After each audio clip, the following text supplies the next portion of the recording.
భారత వ్యోమగామి శుభాంశు శుక్ల రోదసి యాత్ర ప్రయాణానికి కౌంట్ డౌన్ మొదలైంది. అంతరిక్షంలోకి హిస్టారికల్ రీ ఎంట్రీ ఇవ్వడానికి భారత్ సిద్ధమైంది. యాక్సియం 4 AX4 మిషన్ లో భాగంగా జూన్ 10న ఆయన ఇంటర్నేషనల్ స్పేస్ స్టేషన్ కి పయనం కానున్నారు, ప్రయాణం చేయనున్నారు.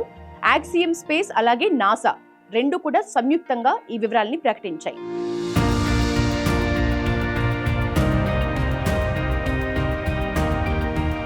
ఉత్తరప్రదేశ్ రాజధాని లక్నోలో జన్మించారు శుభాంశు శుక్ల. ప్రస్తుతం ఆయన వయసు 39 ఏళ్లు. ఇండియన్ ఎయిర్ ఫోర్స్ లో పైలట్ గా విధుల్లో చేరి వ్యోమగామి స్థాయికి ఆయన ఎదిగారు. 1994లో రాకేష్ శర్మ అంతరిక్ష కేంద్రానికి వెళ్లిన భారత తొలి వ్యోమగామిగా నిలవబోతున్నారు. శుభాంశు శుక్ల రెండో వ్యోమగామిగా అంతరిక్ష ప్రయోగాల చరిత్ర పుటలకెక్కనున్నారు.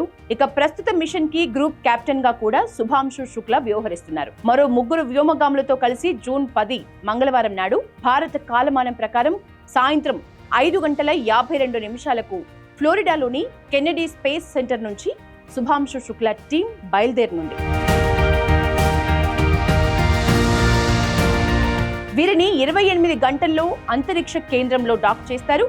వాస్తవానికి ఈ మిషన్ ని మే 29వ తేదీకే షెడ్యూల్ చేశారు. కానీ కొన్ని టెక్నికల్ రీజన్స్ వల్ల ఇది వాయిదా పడింది. దీంతో ఈ ప్రయోగాన్ని జూన్ 10కి మార్చారు. ఈ యాత్రలో శుక్లాతో పాటు Peggy Whitson America, Slawosz Uznanski Poland, Tibor Kapu Hungary కూడా వెళ్లనున్నారు.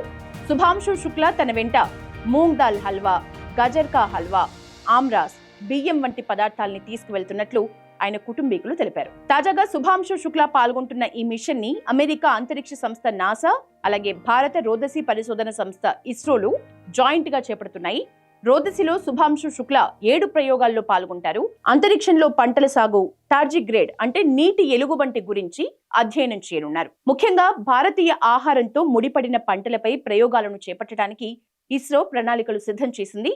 మెంతి, పెసర మొలకలపై పరిశీలన వంటివి ఇందులో ఉన్నాయి. వాటిని భూమికి తీసుకొచ్చి నేలపై ఎలా ఎదుగుతాయి అన్నది పరిశీలిస్తారు. ఏదేమైనా ఈ ప్రయోగానికి మనమందరం కలిసి ఆల్ ది బెస్ట్ చెప్దాం.